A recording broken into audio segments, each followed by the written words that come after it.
pessoal, estamos começando mais um Sua História, Seu Negócio, um podcast aqui junto com o Studio Box. Quero agradecer você que sempre está acompanhando tanto as redes sociais quanto o nosso canal aqui do YouTube. Muita gente chegando, seja bem-vindo, né? Seja bem-vinda você que é novo aqui no canal.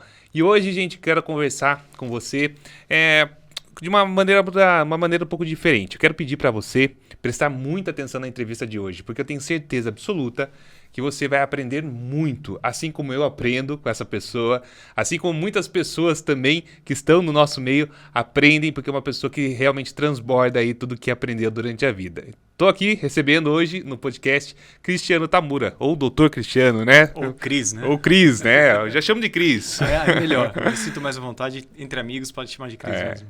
Cris, bem-vindo ao podcast. Obrigado, Bruno. Obrigado. Você sabe que eu adoro esse tipo de bate-papo. Sim. A sua introdução me deixa até num peso da responsabilidade, né? Mas tudo que eu tenho feito na vida nos últimos tempos, de fato, é tentar dividir um pouco do que a vida foi muito generosa comigo e me dá. Sim. Né? E conhecimento você tem que colocar para frente. Ele tem que transpirar, ele tem que respirar. E quanto mais a gente divide, no final do dia, mais a gente aprende, né? Exatamente. Cristiano, para as pessoas entenderem um pouco mais, né? Eu conheço você há pouco tempo até, né? Podemos dizer assim, né? Não pouco, tem porém ano. intenso tempo. Pouco, porém intenso. E então eu já sei um pouco da sua história. Mas quem é o Cristiano Tamura? Você é de Itapetininga? Você não é? Veio de fora? Né? Quando eu te conheci, eu ouvia falar do Cristiano. E eu acredito que muita gente ouve falar do Cristiano Tamura. Quem é o Cristiano Tamura? Bom, eu sou natural aqui de Itapetininga, tá? Minha família é toda do interior também. Eu tenho avós japoneses, avós italianos e somos imigrantes todos, né? Essa miscigenação maravilhosa que é o Brasil e que nos torna tão especial. Então, eu sou nascido aqui em Itapetininga, fiquei aqui até meus 18 anos, 17, 18 anos.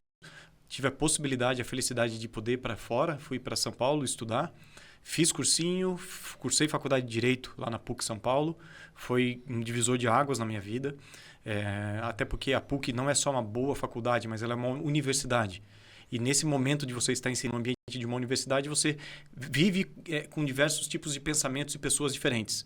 Então, apesar de ter uma formação jurídica no meu currículo, eu vivi e experimentei uma universidade muito intenso. Então, eu convivia com pessoas dos cursos, administração, economia, letras, sociologia, enfim. Eram pessoas que tinham ali algo a colaborar e acrescentar na minha formação. Né? E ali eu entendo que a cabeça... Entendo que a cabeça, de fato, ela expandiu graças a ter a possibilidade de frequentar uma universidade. Sim, Cristiano, e já pegando um gancho, o quanto é importante a gente aproveitar as pessoas e as oportunidades que nós temos, né? Na vivência que nós temos, você está trazendo já algo que você soube aproveitar naquele momento, né? Nessa sua fase da vida fora. E como que foi? Porque você sendo do interior, sua família sendo do interior, sim. Você foi o primeiro filho a ir para a capital ou não? Como foi isso? Eu sou o mais novo de 4 filhos, né? Minha irmã foi a grande desbravadora, a grande bandeirante, ela foi abrindo o caminho. Na sequência, meu irmão Mariano fez medicina lá, e o Cassiano na sequência também. Os dois se formaram na Paulista de Medicina, super estudiosos e tal. E eu fui o primeiro a ir para a área jurídica, né? Meu pai até brincava, segue lá a carreira dos seus irmãos, eles vão ser ricos e você não, né? E foi um grande incentivador, né? Só que não, né? Mas, e eu falava pro meu pai, eu não nasci para ser médico, eu não gosto de sangue, eu passo mal com esse tipo de coisa. Então, de fato, a minha formação é jurídica, eu me sinto advogado desde que eu me entendo por gente, né?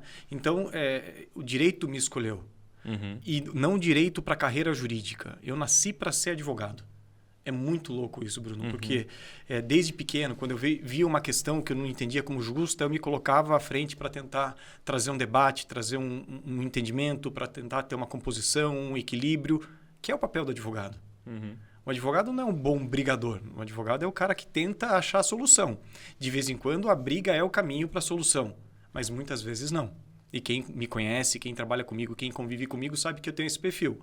Eu quero proteger o que eu entendo por justo, mas não necessariamente a briga é o caminho. Talvez até seja. E se for preciso, a gente briga e sabe brigar bem. Mas muitas vezes você não precisa brigar. Até porque, como advogado, toda vez que a gente briga, a gente só está representando alguém. No final, a pessoa está brigando junto. Né?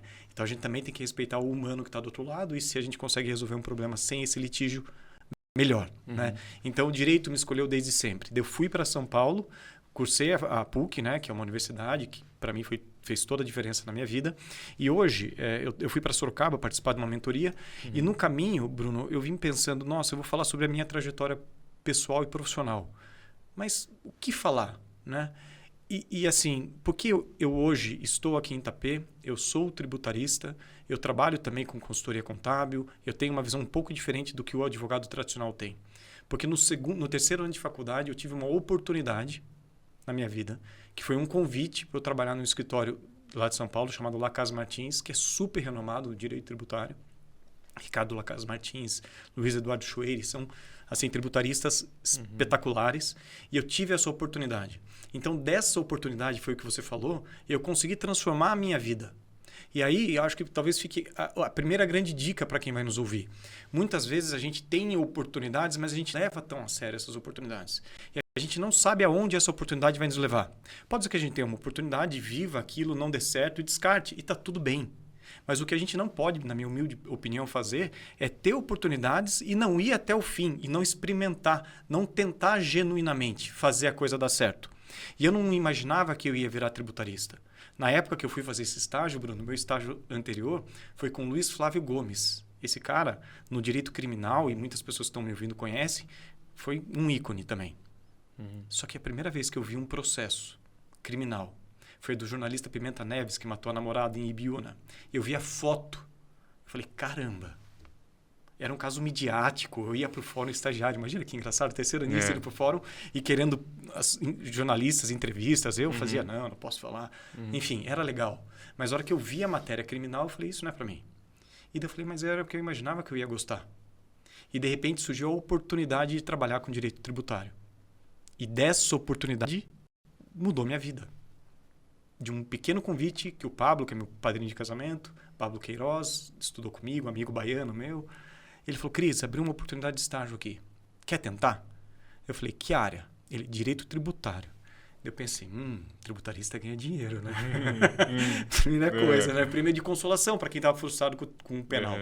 E disso surgiu uma oportunidade que mudou completamente a minha carreira, mudou completamente a minha vida e me permitiu, inclusive, voltar para o interior numa posição que eu pude ajudar minha família nos negócios da família, porque minha família é de contadores. Sim. Olha que legal, mesmo sendo advogado, não sendo contador, eu tinha algo a somar no negócio da minha família, por conta de um convite, de uma oportunidade. Eu queria que você contasse a história que você contou para mim, lá no escritório, que o porquê que você decidiu ir para Itapetininga. É assim... Acho muito bacana essa história. São questões familiares e tem a história até de Campbell, né? Quando ele fala do chamado do herói. E eu tive um chamado. Minha mãe veio do sítio, ela roubou galinha para poder sair de Sarapuí, fazer a prova aqui do instituto em Itapetininga. Foi a única de Sarapuí que passou. E chegou no momento que os avós tiveram que mandar ela para cá, que era um talento muito grande para não estudar. E então ela começou a trabalhar desde muito cedo, trouxe os irmãos da roça para Itapetininga, foi trabalhando, chamando, começou a trabalhar, ganhar dinheiro e, portanto, a família se tornou, a família Tamura hoje está na contabilidade como está na nossa região, por conta da minha mãe ter vindo menina para cá, ter tido como primeira oportunidade na vida uma vaga no escritório de contabilidade, porque ela não escolheu, mas foi o que ela teve a oportunidade de fazer e se tornou muito boa naquilo. E quando ela chegou e falou assim, Cris, você está em São Paulo, né? Eu falei, tô, mãe. Como está a vida? Eu falei, está maravilhosa. Trabalhava no Machado Meyer, que é um dos maiores escritórios do país. Na época, eu tinha todo o meu relacionamento pessoal, profissional e de amigos, todo em São Paulo. E eu não tinha motivo para voltar para o interior. Vinha para cá de final de semana, sempre adorei Itapetininga, nunca me desliguei, mas não como uma vida de você estar aqui de segunda a segunda, de você respirar os ares daqui e trabalhar aqui. E ela falou, só que, Cris, eu estou cansada. Eu preciso de ajuda. Me ajuda? Eu falei, não, mãe.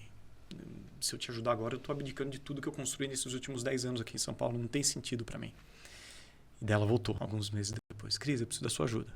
Você trabalha muito em São Paulo, no negócio dos outros. Vem trabalhar no seu negócio. Eu falei, mãe, não tem sentido. Daí ela falou, Cris, eu cubro o seu salário de São Paulo.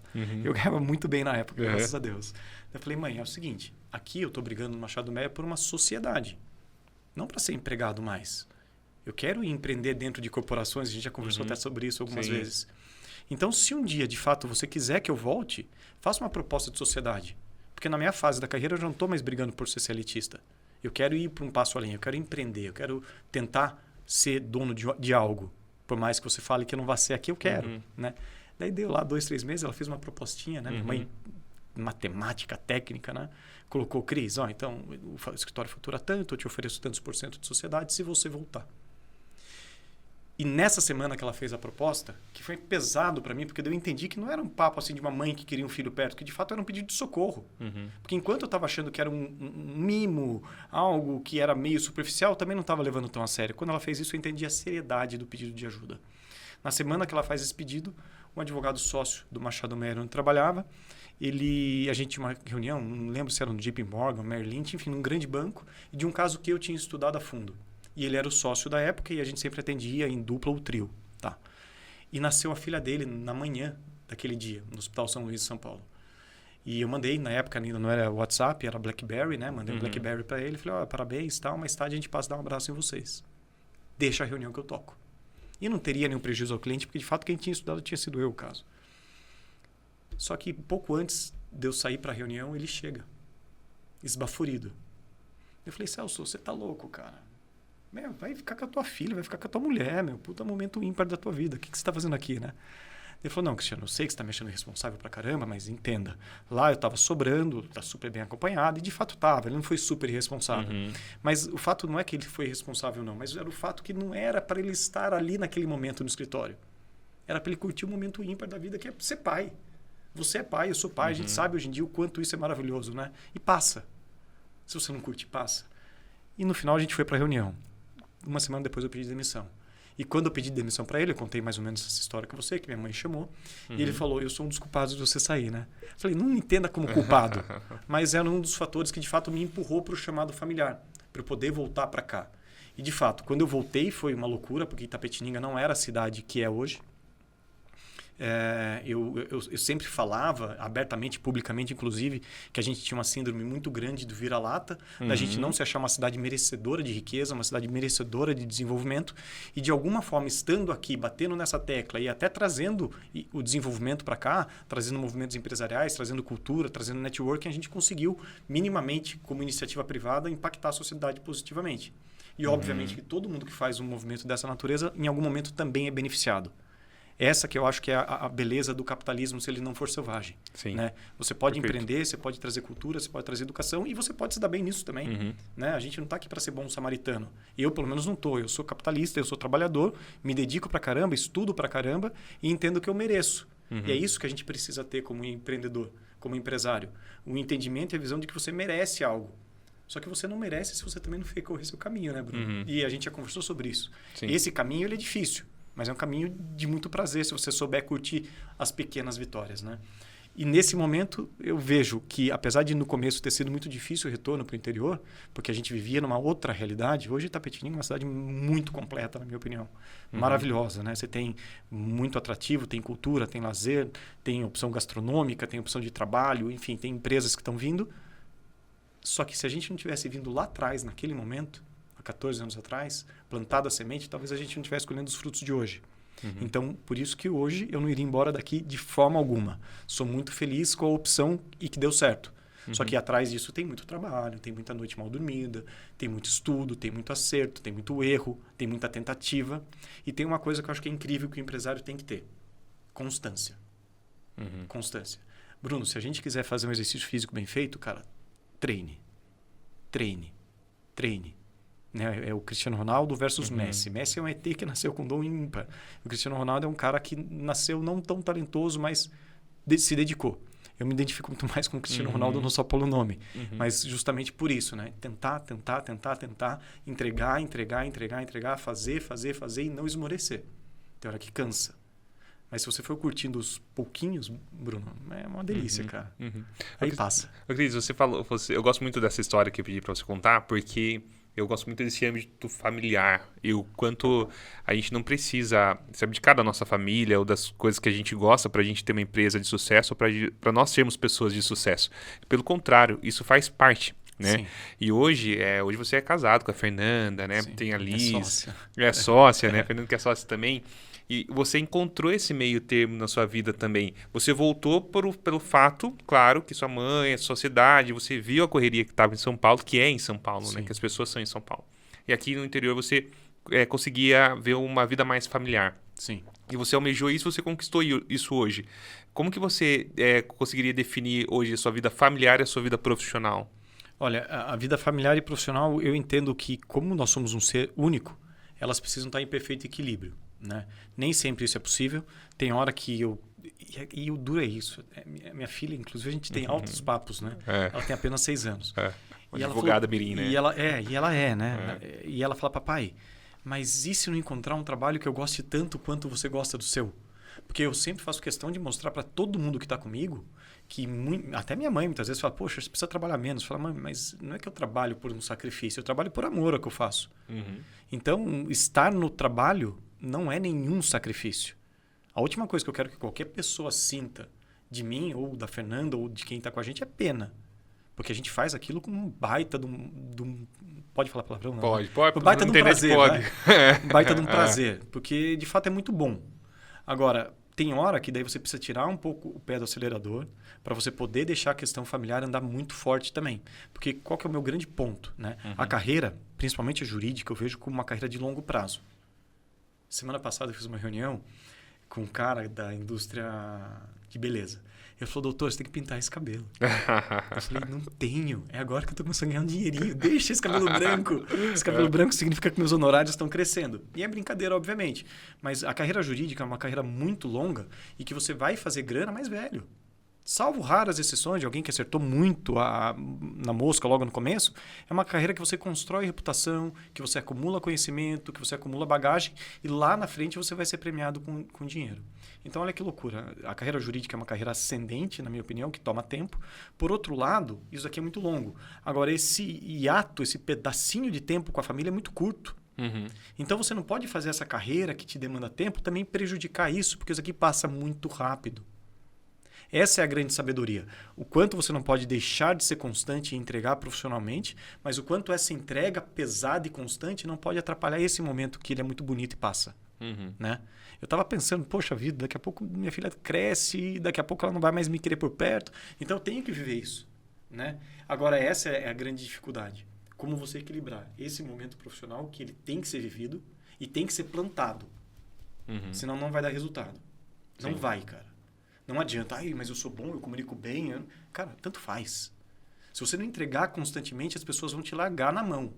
O cliente seu hoje não é o cliente de amanhã. Se você não fazer, ele entender que vale a pena. Então, a entrega tem que ser constante. Por outro lado, tem um momento mais foda da vida desse lado que você precisa aproveitar. Né? É isso, é um equilíbrio constante. É o pratinho. Sabe aquela imagem do pratinho girando? Você tem que girar um pouquinho aqui, um pouquinho aqui. Aqui está quase caindo, você gira mais um pouquinho e tenta manter. É só tomar uma cerveja para equilibrar depois no final do dia. Ou um vinho se você precisar. Um vinho também. Ô, Cris, é muito bacana ouvir isso de você e também sim pela experiência que você tem. Por mais que você já tenha uma carreira, você estudou pra caramba lá atrás, você contou o quanto você estudou, quanto você se dedicou. Como que você leva os estudos hoje? Né? A gente que tá de fora, eu sou seu amigo, espero poder falar isso. Pra mim você é um cara de sucesso. Pela família, pela empresa, pra mim você é um cara de sucesso. É difícil a gente falar isso da gente, né? Então, pra mim você é. Obrigado. Mas você continua estudando. Por que você continua estudando? Eu sei a resposta mais ou menos, mas eu queria que você falasse para as pessoas. Vamos lá. Da constância do estudo. Exato. Da mesma forma, repito, que se você quiser ter uma saúde, você precisa ter bons hábitos e eles precisam ser constantes, o estudo é a mesma coisa. O fato de ter estudado bastante no passado, se eu não continuar essa linha de estudo, não significa que no futuro eu vou ser bom. Principalmente num país como o Brasil, onde você tem uma legislação louca e maluca que muda todo o tempo. O ano passado teve reforma tributária.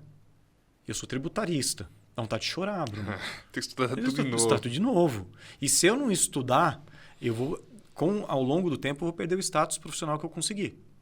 Então, o estudo ele é uma necessidade, na minha opinião. Né? Só que daí, no meio da vida, além do estudo profissional, você entende que existem outros tipos de estudo que são incríveis. Networking. Sim. Cara, eu nunca imaginei. Eu entendi que networking era fazer. Médio, cara. Você estuda. Até networking você tem que estudar para poder fazer bem feito de forma genuína. Para ter o resultado que você espera ter. Para você entender que networking não é venda, é relacionamento. Networking não é sobre o si, é sobre os outros, é sobre ajudar, sobre estar disponível. Então, tudo é estudo. Agora, olha que legal. a gente tem promovido eventos juntos, feito alguma coisa assim. Cara, não tem um evento que eu vá fazer, seja jurídico, seja de networking, seja de qualquer tema, jurídico, contábil, financeiro, que eu não aprenda. E toda vez que eu aprendo algo, eu falo, caramba, cara, como eu consegui viver sem saber isso até hoje? E Bruno, infelizmente, não vai dar para saber tudo na vida. Né? E eu também já entendi isso, porque quando você é mais novo, você é ansioso. A hora que você vira a chave de querer entender as coisas, você quer entender tudo. Só que daí muitas vezes você acaba se frustrando. Então, acho que o grande ponto de você também ficar um pouco mais velho é isso. É entender que você precisa continuar estudando, que você nunca vai parar se você quiser o lugar de sucesso e se você quiser esse sucesso constante. Porque uma coisa que deve ser difícil na vida é você ter o sucesso e por desleixo ou por não fazer seu papel deixar de ter. E eu não quero. Eu cheguei num ponto que você classificou como sucesso, eu agradeço, mas é um ponto que eu estou feliz. Né? Só que eu entendo também que esse ponto de felicidade é um ponto que me demanda muita entrega. Então, eu quero continuar vivendo esse sentimento. Só que para isso eu sei que eu tenho que estudar pra caramba e me manter atualizado. Porque eu não quero perdê-lo. Né? Depois você experimenta, é igual o gosto de sangue do tubarão. Né? O tubarão sentiu o gosto, isso aqui é legal, cara. Né? E, sem querer ser um shark, né? Mas a gente não quer perder isso que a gente conquistou. E hoje, na mentoria que eu participei em Sorocaba, Bruno, a professora perguntou por que você merece sucesso? Uma sala com 50, 60 alunos. Cada um foi lá, em 30 segundos falou. E eu sintetizei assim. Eu entendo que eu mereço sucesso porque, primeiro, porque eu estudei muito, continuo estudando, e porque eu trabalho para caramba. Trabalho muito. Então, esse é o meu merecimento. E por que eu preciso do sucesso hoje? Porque hoje eu tenho comigo ali pelo menos umas 40, 45 pessoas que elas também querem ter sucesso. E hoje eu entendi que o meu sucesso pode alavancar o sucesso deles. Então, o que eu quero de sucesso já não é mais por mim. Já transcendeu a pessoa do Cristiano, não é só por mim. Se o time de advogados que eu tenho, se o time da contabilidade, se o time de onde quer que eu esteja, eles precisam do sucesso, eles vão mirar no meu sucesso. Se eu trouxer sucesso para a empresa, eles vão ter sucesso também. Então, daí já começa a virar corporativa a coisa. É muito louco. Né? É um ciclo do bem. Né? Então, hoje eu quero sucesso não mais por mim, mas por quem está comigo. Você conseguiria definir o sucesso, então, que não o sucesso não é um ponto final. O sucesso não é uma meta a ser atingida ou um objetivo a ser atingido. O sucesso, ele é uma caminhada. Você está no sucesso e você está caminhando no sucesso. Com certeza. Você pode sair do sucesso, mas pode continuar. Mas para continuar no sucesso, você tem que continuar estudando, trabalhando, tal. Sim, e assim, primeiro que você pode entrar e sair, e, de repente, o conceito de sucesso na tua vida ele pode ser absolutamente fugaz, né? Em algum momento você pode entender que aquilo que você queria, que você alcançou, e em algum momento aquilo pode perder também a graça e você criar algo acima, né? De novo, que a gente precisa ter a sabedoria de não criar e começar a ter metas inatingíveis ou impossíveis. Senão você chega num ponto, você não curtiu aquele ponto. Você já está frustrado porque você quer o ponto acima. Engraçado, um dos primeiros lugares que eu trabalhei, não vou citar nome, obviamente, o dono era um advogado de sucesso. Bonitão, super bem sucedido, bom tecnicamente.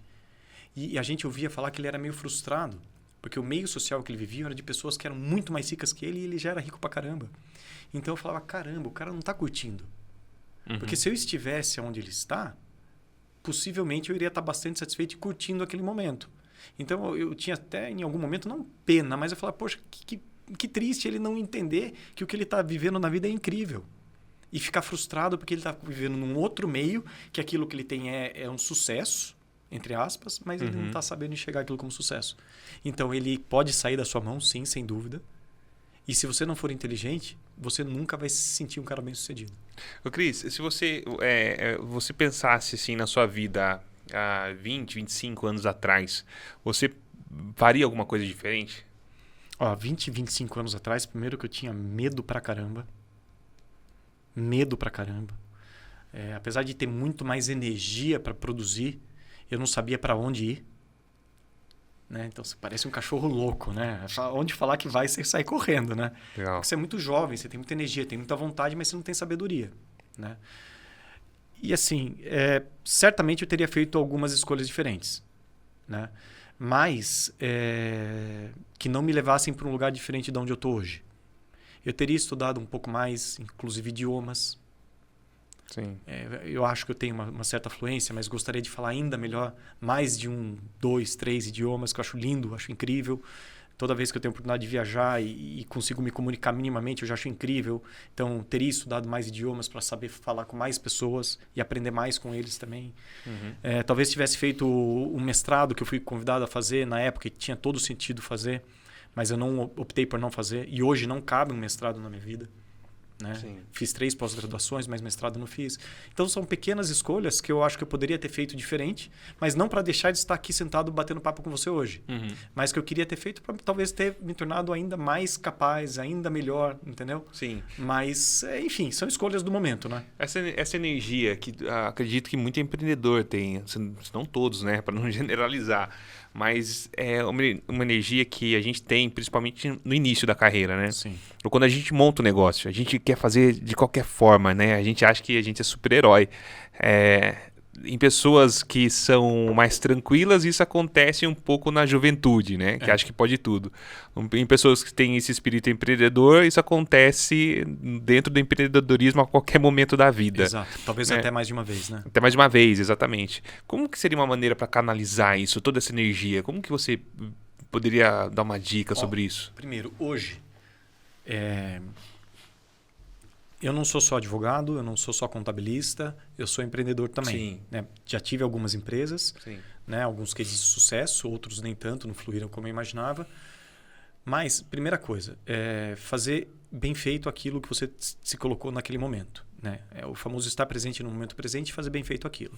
Então, não adianta. A experiência de antes não vai te levar ao sucesso de amanhã. Então, você precisa fazer bem feito aquele determinado ponto. Segundo ponto.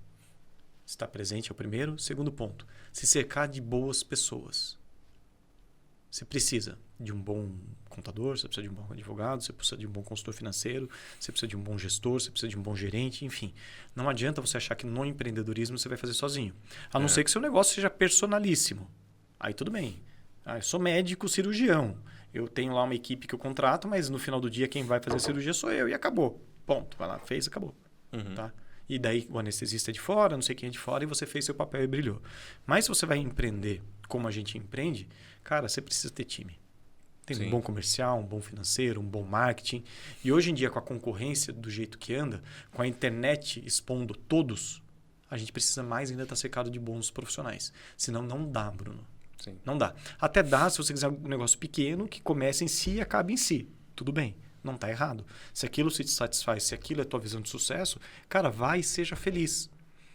Como eu dei o exemplo do advogado que era super bem sucedido e não estava feliz, você também pode não ser tão bem sucedido de grana, eventualmente, mas chegar num ponto que, cara, aquilo para você seja maravilhoso. Porque talvez você não queira mais dinheiro. Talvez você queira tempo, que é uma riqueza absurda. Eu prefiro ganhar menos e ter mais tempo. Para quê? Para pescar, para jogar bola, fazer qualquer coisa. E tá tudo bem. E tá tudo bem. Isso é sucesso. Se o cara chegou ao equilíbrio dele naquele ponto, curta aquilo. Mas se você quer um cara que quer crescer, né? Aí eu acho que tem todo sentido você se preparar, estar presente e estar bem assessorado. Sabe que você me chamou uma atenção para outra coisa? Que a gente ouve muitas pessoas falando assim, né? Aquele cara é empreendedor, deixa ele assim, deixa ele trabalhar pra caramba. Mas tem muito empreendedor também que critica o outro lado. O cara que é funcionário público, critica o cara que trabalha CLT, critica... Mas, na verdade, cada um tem sua visão do sucesso, sua visão do mundo. Exatamente. Imagina se todo mundo fosse empreendedor, seria difícil, né? Seria difícil. E tem pessoas que têm perfil para coisa, né? Eu não teria perfil para funcionalismo público.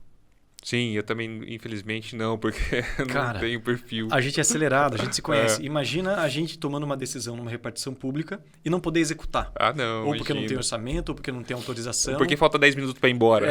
Não, é complicado. Então, não é uma crítica, é assim, só perfil, né? É perfil. Né? E eu poderia até ser CLTista o resto da vida. Desde que dentro de uma corporação que eu tivesse espaço para crescimento. Né? Porque é aquilo que também a gente já conversou. Você empreender dentro de corporações. Hoje, inclusive, se você pegar grandes salários, quem ganha mais no final do dia, muitas vezes, não é o empreendedor, mas é o cara que trabalha numa grande companhia que provê a ele a condição de desenvolvimento, estudo e grana. CEOs, CFO, né? Agora tem várias siglas. Tem vários, e tem muitos caras abaixo desses grandes também que estão ganhando pra caramba. Muito. Então, eu serviria para isso, eu penso. Ou de empreender como eu faço hoje, né, de dar a cara a tapa, de ir desbravando, ou eventualmente de estar numa corporação que me permitisse o crescimento. Né? A única coisa que eu acho que eu não conseguiria fazer e me faria mal, me faria frustrado, é estar num lugar que não tem perspectiva de crescimento. Porque aí mataria tudo isso que é uma chama que está aqui dentro. Sim. Aí me faria muito mal. Sim. Hoje você tem uma trajetória na cidade, né? Uma trajetória em Itapetininga. Eu tenho o prédio Maestro, que você construiu do zero o prédio. Eu queria que você falasse do prédio. Como que você teve a ideia do prédio? Porque o prédio é difícil alguém não conhecer, né? Pode ser não conhecer por dentro, mas já passou ali na Marginal, né? E viu um prédio muito aconchegante só de olhar. Né? Como que foi essa construção do prédio? Na verdade, fazendo até uma correção, Bruno. A beleza de estar aqui é estar ao lado da família. Sim. Né? E esse foi o empreendimento da minha família, né? Legal. Minha mãe, né? Kyoko Tamura, Cassiano Tamura, que hoje inclusive está atendendo lá, Sim. médico dermatologista, professor da PUC, um cara excepcional como pessoa e como profissional.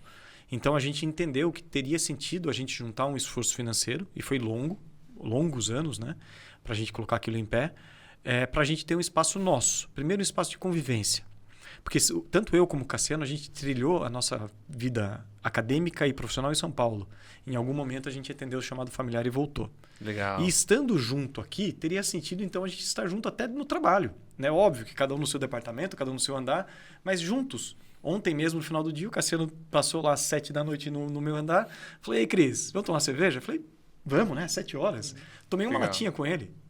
Legal. Né? Então, esse movimento foi feito em família e a gente construiu algo junto que para a gente tem todo sentido. Né? Estar perto de quem a gente de fato veio para Itapetininga para estar perto com a nossa família. Então, quando eu olho aqui, você até elogia, fala até do aconchego, eu acho que tem sentido, Bruno, porque a gente está falando de família. Aquele prédio significa uma família unida que trabalhou muito, né? Minha mãe muito, o Cassiano muito, eu muito, para a gente construir algo. E não é algo luxuoso ou para ostentar. É algo para a gente, né? Porque o dinheiro tem que servir para algo. E para que, na minha opinião, ele tem que servir? Para nos trazer esse tipo de conforto, né? De ter um lugar bacana para trabalhar. A gente passa muitas horas do dia lá. Então, acho que todo mundo que trabalha tem um baita orgulho de trabalhar lá, conviver lá. Um espaço muito bem montado, muito organizado, muito bonito. E no final do dia é isso. Se o trabalho é da onde a gente tira a nossa receita, o nosso dinheiro, o nosso ganha-pão, então pelo menos que seja um ambiente ímpar para ficar. Né? Você tocou no outro assunto meio polêmico, tem em algumas rodas de conversa, que é sobre o dinheiro. Muita gente acha que o dinheiro é maldição. Muita gente coloca o dinheiro como o dinheiro sendo algo muito ruim, porque muitas famílias brigam pelo dinheiro. Sim. Né? Como que você vê essa questão do dinheiro, principalmente entre família? Né? Se a gente pegar grandes histórias de empresas, empresários e tal, são histórias isoladas, né? Ao meu ver, são histórias isoladas, porque acontecem tragédias e sem dinheiro. Não é uma, são várias. Eu entendo que questão de patrimônio e dinheiro precisa ser resolvido em vida pelo patriarca e pela matriarca. Né? Tanto é que um dos grandes trabalhos que eu adoro fazer é planejamento sucessório. Né? Uma das ferramentas que a gente explora muito é a empresa holding familiar. Sim. Né? Então, o que eu penso sobre dinheiro? Ele está lá para nos servir. E todo chefe de família tem uma obrigação, que é talvez prover para a família a sua vida melhor que ele pode, sem ser um martírio, mas chegar no limite do que ele pode entregar. Só que se ele conseguiu acumular algo e ele tem condição e tem assessoria, daí a importância de você andar bem assessorado, eu acho que tem todo sentido que esse cara não deixe um BO para a família no futuro. Porque um grande patrimônio mal gerido, a comunicação não está clara, você não entender como isso vai ser uma divisão de patrimônio, pode gerar uma briga. E a maioria das brigas familiares que a gente acompanha no escritório é porque um filho fala assim, olha, mas o pai falou que aquilo ia ser meu. Daí outro filho fala, não, mas um dia a gente estava almoçando e ele falou que aquele outro é meu. Só que não está nada no papel. E a hora que o patriarca e a matriarca faltam, você abre espaço para isso. Por isso que eu adoro pensar em planejamento sucessório. Em vida, patriarca e matriarca desenham esse planejamento de sucessão. Economizam dinheiro, pagam menos imposto, tudo dentro da lei, e não deixam dores de cabeça e brigas para os filhos. Então, o dinheiro eu vejo como algo muito bom, né? Desde que a pessoa não se deslumbre. Não é o dinheiro que manda na vida, não é dinheiro que forma caráter, não é o dinheiro que marca quanto a pessoa vale. Uhum. Dinheiro é um prêmio que a pessoa ganhou para fazer algo bem feito e muitas vezes porque a sociedade entende que aquele trabalho vale mais que outro. Porque todos os trabalhos são nobres. É que socialmente se convencionou de pagar melhor para algumas coisas do que para outra. Uhum. Então, você tendo essa sabedoria que se você tiver um pouco mais ou um pouco menos de dinheiro, você não é melhor nem pior que ninguém, e sabendo usufruir desse patrimônio que foi construído, organizar e deixar algo de um legado positivo para a sua família, eu acho que isso é uma bênção. Se você não tiver essa sabedoria, pode ser uma maldição, sim. Se você achar que a partir do momento que você ganha um pouco mais de dinheiro que outra pessoa, que você é melhor que o outro, que sua conta bancária, que você vale mais porque você tem um pouco mais de dinheiro, cara, aí você tem uma pobreza inenarrável, cara. Você é pobre de espírito. Você é pobre de caráter e de valores. Né? Dinheiro não é valor, né? Você falou sobre holding familiar, é uma questão discutida, acredito que até pouco discutida, porque é difícil você, como uma pessoa da família, dividir a herança em vida. É difícil, mas é necessária, né?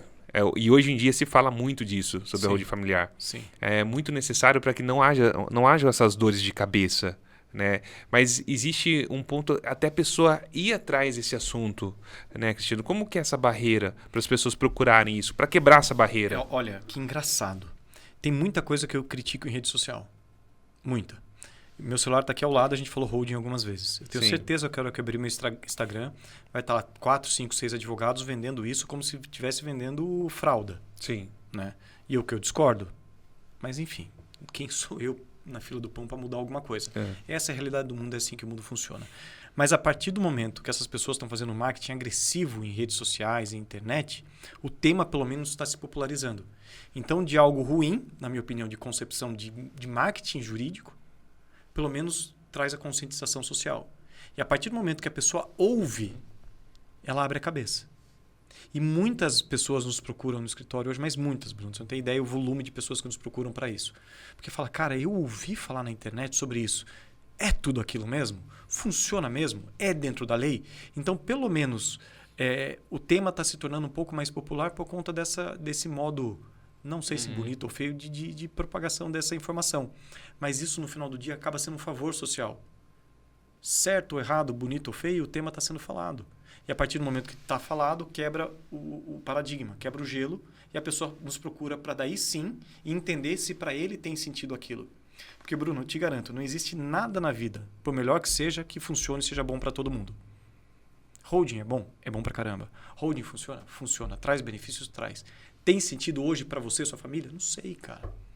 Tem que estudar. Eu não tenho que querer te vender algo se não for útil para você.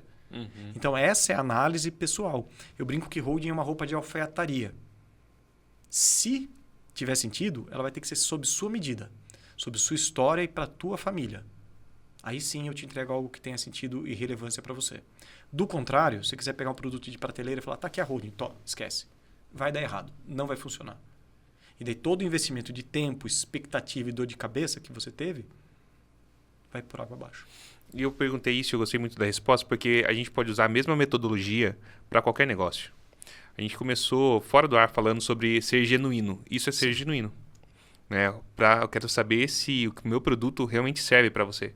Porque eu não vou vender um produto que vai servir para você de qualquer jeito, ou talvez nem sirva para você, ou cubra algo que não cabe a você.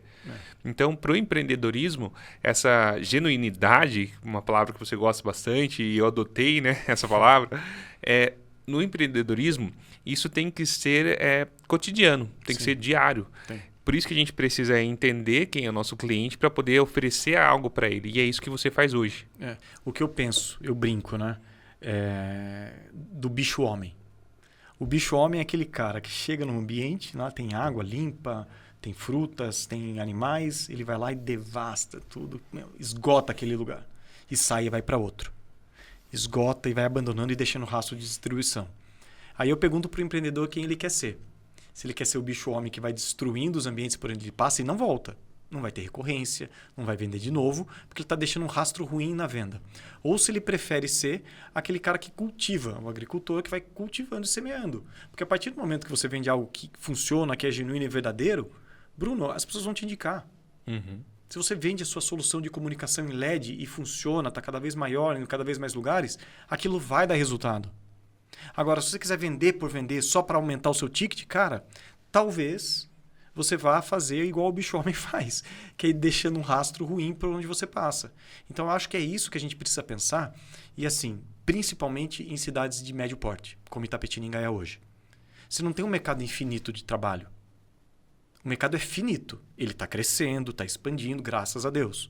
A gente está deixando cada vez mais de ser uma cidade interiorana no sentido pejorativo da palavra. Mas você não pode sair fazendo coisas que não são tão corretas ou tão éticas. Mas está no limite do ético. Cara, não faça. Você gostaria que fosse que você não faça. Então, acho que a gente precisa fazer isso como empreendedor. Cultivando boas relações, entregando o que tem sentido. Porque, cara, se você vender o que tem sentido, talvez você demore até mais para rentabilizar. Mas você nunca vai decrescer seu faturamento. É só dali para cima. Agora, se você for um cara que vende, mas não entrega, talvez em algum momento você exploda. E daí, lembra que a gente falou do sucesso? Você não vai conseguir se manter. Então, cara, melhor, ao invés de fazer uma PG, progressão geométrica, cresce em PA, cara. Vai devagarzinho. Né? Sim. E essa sabedoria de curtir o caminho do crescimento devagar. Porque eu brinco que hoje o escritório que a gente tem de advocacia, principalmente, se eu tirasse o TPS de Itapê, 20 e tantos advogados, levasse para Faria Lima, colocasse ali na Juscelino, na Faria Lima, em qualquer lugar, andar de patinete, coletinho, cara, eu ia faturar 10 vezes mais. Porque o ticket lá é mais alto. E o mercado lá é diferente. Mas eu não estou lá. Então, é voltar para a nossa realidade, vestir a nossa sandália da humildade e entender que o nosso mercado é esse. Ele paga menos, é mais difícil, o reconhecimento, mas a longo prazo, sabendo curtir, sabendo terminar sexta-feira, chamando o pessoal, vamos tomar uma cervejinha, vamos jogar um truco, vamos subir lá no rooftop. Cara, aí que tá a graça da vida. Sim. Né? O caminho. Curtir o momento e lutar para ficar no sucesso. É isso. Independente de qual é o seu sucesso. Exatamente. Ô Cris, quero agradecer você pela amizade, pela parceria, por você estar aqui hoje, transbordando tanta informação, ajudando tantas pessoas. Esse é o intuito do podcast, é isso que eu quero. Quero que muitos empreendedores possam aprender muito com todos que venham aqui, que a gente consiga levar isso para ajudar mesmo as pessoas, principalmente empreendedores. Então, muito obrigado pela presença. Bruno, na verdade, é até sacanagem você agradecer, né? Porque quando você abre espaço para a gente conversar, a gente revive muita coisa boa. Sim. E a gente revive, inclusive, ensinamentos que a gente não pode esquecer. Né? Então, a partir do momento que você abre espaço para os empreendedores, para os empresários falarem, na verdade, a gente tem que te agradecer, porque você abre um canal, abre um espaço para a gente comunicar. E, na medida do possível, a gente vai querer comunicar o melhor. E, na medida que a gente transborda coisa boa, se as pessoas pararem para ouvir de verdade, talvez aquilo, de fato, gere o que a gente quer socialmente, que é o impacto positivo. Exatamente. Obrigado, Cris. Manda um beijo para a Fê, para a Liz. Eu preciso sempre mandar um beijo para a Fê e para a Liz, né? Porque eu tenho uma pequena advogada em casa de 6 anos, né? Então, Liz, um beijo. Fê, um beijo, te amo. Daqui a pouco estou com vocês. Exatamente. Gente, quero agradecer então mais uma vez ao Cristiano, a você que está acompanhando aqui nosso podcast. Muito obrigado sempre pelo carinho, pela audiência, pessoas que mandam mensagem aqui no YouTube, também nas redes sociais. Muito obrigado a todos. Gente, olha, nosso próximo podcast logo sai também, então vai acompanhando sempre. Até o próximo. Tchau, tchau.